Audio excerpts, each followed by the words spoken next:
everybody. So I want to discuss my latest build here.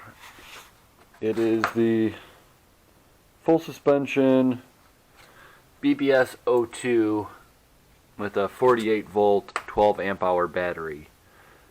You can see it's kind of installed a little unconventional because of the way the suspension is here. So they had a water bottle mount down here, but it didn't fit, so I had to drill out a new hole and put a new threaded insert in there to mount the battery tube here. And you can see there's, even with full compression of the shocks, this doesn't hit here. So far it's so good. It's solid. It's not going anywhere. I mean, unless I'm taking like 3-foot drops, but I wouldn't want to do it on this bike anyways because you can kind of see it's got not the greatest components, but it's good enough for a commuter and a light trail riding bike and just kind of general exploring bike. It's pretty sweet. So yeah, so the bike you could get at Bikes Direct for about $329, and then the battery and motor kit you could get from Bafang Direct USA for $699. Plus shipping and handling was about $740. So you're looking at about $1,100 for this bike, pretty much all in, which is cheaper than you could buy, and it's a pretty easy install. These Bafangs go in pretty quick. You just need basic bike tools that you could pick up, like a universal bike tool kit for probably 40 or 50 bucks online, and you could be installing your own stuff, no problem. I had to buy a riveter for this that was like 25 bucks, and a couple threaded inserts were, you know, couple, I don't know, 20 cents a piece or something like that. So really quick, the bike itself, it's not super ideal because it's hard to, you can't mount a rack very easily on this. There's no, you know, threads to mount a rack in here. You could do a seat mount one, but I don't know, those kind of suck, but that's pretty much the only option right here that I'm aware of. And I can't really put a front fender in. I tried putting one here, but it gets a little wonky trying to get around here, and then also it kind of cuts down on this clearance. So I may just have to try to find like some sort of mud flap type solution, just like a real cheap one. I'm not 100% sure. But yeah, let's go. I'll take you for a ride and show you how she does.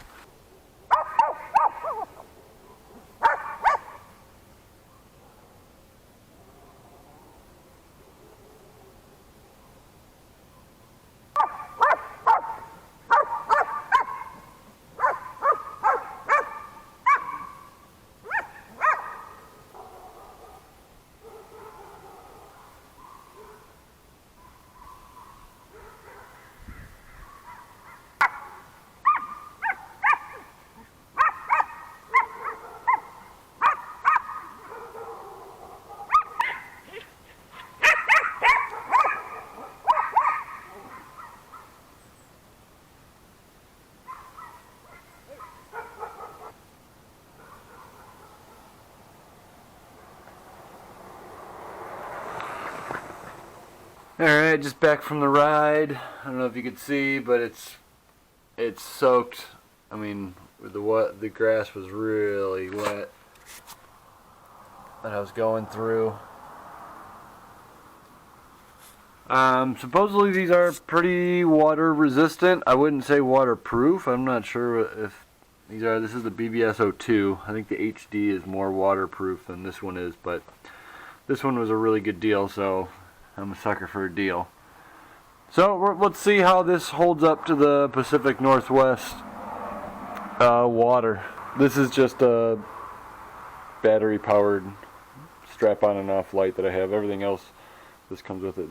This just came loose on the ride, but I'm going to tighten that up. Other than that, it's a pretty sweet ride. It's definitely not nearly as powerful as the Cyclone. This is like a motorcycle.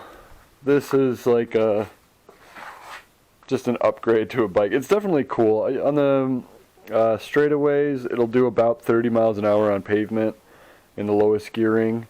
without pedaling. I did get it down. I did get it up to 37.8 the other night. I was going down a really steep hill for about a half a mile, and with pedaling in the lowest gear, I got it to about 38 miles an hour. Which, yeah, you could probably do that on just a decent road bike, but just the aerodynamics of this thing and everything, it was still pretty impressive.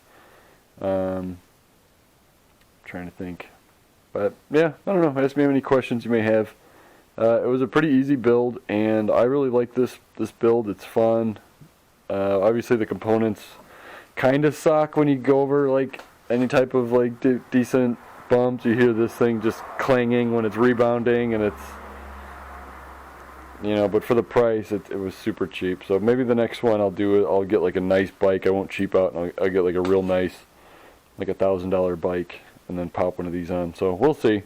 But I gotta sell this one first. So alright. Thanks for watching, guys. Bon voyage.